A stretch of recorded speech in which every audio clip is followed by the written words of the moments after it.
gudoomiyaha gobolka Togdheer Xamse Maxamed Cabdi ayaa maanta kormeer balaaran dhoindhayn ku soo maray qaybaha kala duwan ee ka kooban yahay cisbitaalka guud ee magaalada Burco wuxuuna gudoomiyuhu midmid u booqday bukaan jiifkii ku sugnaa waararka kala duwan ee cisbitaalkaasi gudoomiyaha gobolka Togdheer intuu ku sugnaa gudaha cisbitaalka waxa uu warbixin la xiriidha xaaladda bukaan jiifka iyo cisbitaalkaba ka dhageystay qaar ka mid ah shaqaalaha kala duwan ee ka hawlgala cisbitaalkaasi hay midwayftay neersanka ka shaqeeya cisbitaalka maternity-ga in badan oo ka shaqeynay waxay tahay muddo ilaa 8 sanadood oo ka shaqeynay xaaladiisu way fiican tahay marka ka sii dambayso way sii kordhaysaa marka sii dambayso way wanaagsan tahay iminka maxay tahay iminka cisbitaalku uu wacan yahay wuxuu ka soo kacay xilligii abaaraha xilligii maxay tahay dhibaatooyinka iyo waxa soo dhanay jireen dadka noo yaala wadada meelo badan ka yimaada ilaa iyo galkacyo waa ayaga noogu yimaada ilaa la saacanood waa cisbitaal kaliye aad nagu soo xidhayn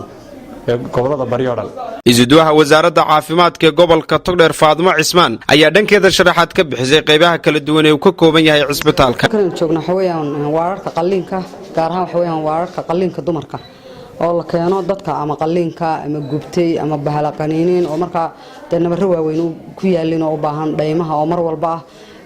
taas waxay ahaan jirtay had iyo jeer dadka qaar mid ku dhiba oo mar walba dhayma loo sameeyo la soo iibiyo alaabta oo la keeno hadda waxaan bedelay in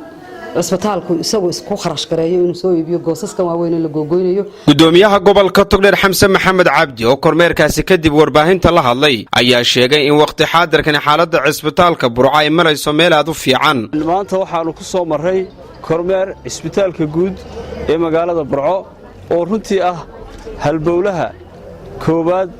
ee mujtamaca rud xaqiiqna ay tahay ama ay wanaagsan tahay markasta in laga warhayo xaaladdu ku sugan yahay cisbitaalka kormeerkan aanu ku soo maray waxa kormeer warmaqabta waxaan uga jeedaa cid maana sii wargelin annagoo rabnay inaanu ogaano xaaladda dhabta ah ee cisbitaalku ku sugan yahay haddii aanu sii wargelin lahayn waxa laga yaabaa inuu sameysmi lahaa diyaar garow fara badan oo ay madaxda iyo shaqaalaha cisbitaalku sameeyaan laakiin taas ma dhicin waanu ku soo maaragtay kalahnay aad iyo aad waxaan ugu mahadnaqayaa runtii wixii shaqaalaha iyo madaxda cisbitaalka iyo madaxda wasaaradda oo ugu horeeyay suduuhu waxaan u nimi shaqaale jabsan waxaan u nimi cisbitaal nadiifa oo nadaafadiisu aad iyo aad ay u heer sareyso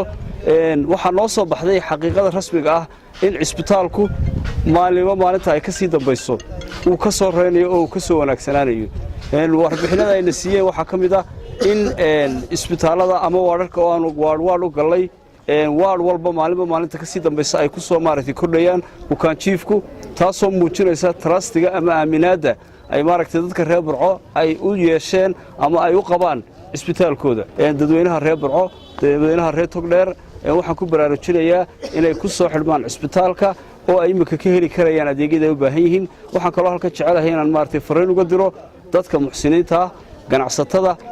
inay iyaguna ka warhayaan cisbitaalka oo xaaladiisa la socdaan geesta kale cisbitaalka guud ee magaalada Burco waxa maanta la soo gaarsiiyay agab kala duwan oo caafimaad ay cisbitaalka ugu deeqeen jaaliyada reer Soomaaliland ee ku dhaqan wadanka Australia waa Maxamed Ibrahim British TV-ga qaranka Soomaaliland Burco.